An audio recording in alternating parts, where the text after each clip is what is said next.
What are your strengths and weaknesses? Sir ये सबसे चूतिया सवाल है सर। सबसे पहले तो स्ट्रेंथ है ही नहीं। In English, please. I'm telling you. Why will I tell you my weaknesses?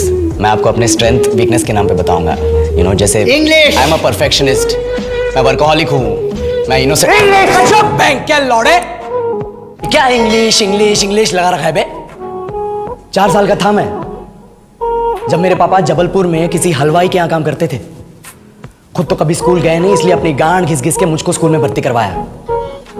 अब कहने के लिए तो इंग्लिश मीडियम स्कूल था, लेकिन साले हमारे टीचर लोग खुद हिंदी में बात करते थे। हमारे स्कूल के लड़के एक दूसरे से यो व्हाट्स अप डॉग ऐसे बात नहीं करते हैं। क्या भौंक रहा है तेरा लंडा आजकल है? ऐसे गले मिलते हैं। किसी तरह रट्टा मार मार के 10th तक पहुंचे तो पता चला कि जिंदगी में सफल होने के लिए एक ही तरीका है और वो है इंजीनियरिंग। सब यही कहते थे। माँ बाप, टीचर लोग, गली का वॉचमैन भी हमसे पूछता था, और भैया कैसी चल रही है आपकी तैयारी? भग बेंचो, तुमको क्या करना है? इसलिए हमारे स्कूल के बच्चे हम सब पहुंच गए बकरों की तरह। मैं IIT, मैं NIT। अरे जिस बच्चे ने अपने बाप को जलेबी तलते देखा है वो तो यही सोचेगा ना कि जिंदगी में पैसा ही सब कुछ है। I did not choose this engineering life, sir, and neither did this engineering life choose me. It was shoved down my throat by my teachers while my hands were tied to my back by my friends and my parents watched in silence. और English सुनेगा तो मादरचोद तो सुन।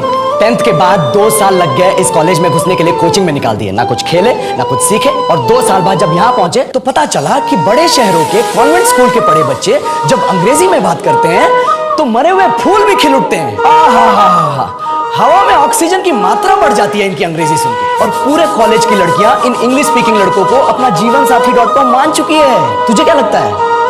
मुझे कभी लगा नहीं कि मैं अपनी अंग्रेजी पे काम करूं, अपने पर्सनालिटी पे काम करूं। बहुत लगा। ये चूतिया इंडस वैली सिविलाइजेशन का जो एजुकेशन सिस्टम बिठा के रखे हो, जिसमें हर साल में 10 सब्जेक्ट, हर सब्जेक्ट में theory, practical, viva, lab work, external, internal, majors, minors, assignment, project, thesis, गांड मार के रख लिया हमारी।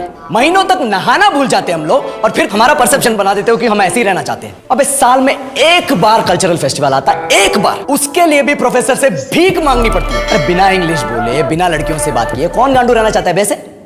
पर टाइम कहाँ है कुछ सीखने के लिए? लगे पड़े कोडिंग सीखने, 3 लैंग्वेज सीख रहे हैं अलग अलग इंग्लिश छोड़ के। लेकिन जब प्लेसमेंट्स की बात आई तो सबको एप्टीट्यूड चाहिए, पर्सनैलिटी चाहिए, इंग्लिश स्पीकिंग चाहिए। It is not that we can not speak English, sir. We are just very conscious of our diction and our pronunciation and we are not confident to speak in front of anyone else. If the curriculum was a little bit diverse, if the engineering colleges in our country focused on our all round development instead of functioning like a goddamn factory that is just mass producing robots by killing their dreams and handing out degrees, I would not be sitting here in this pointless HR interview, the likes of which exist only in our country.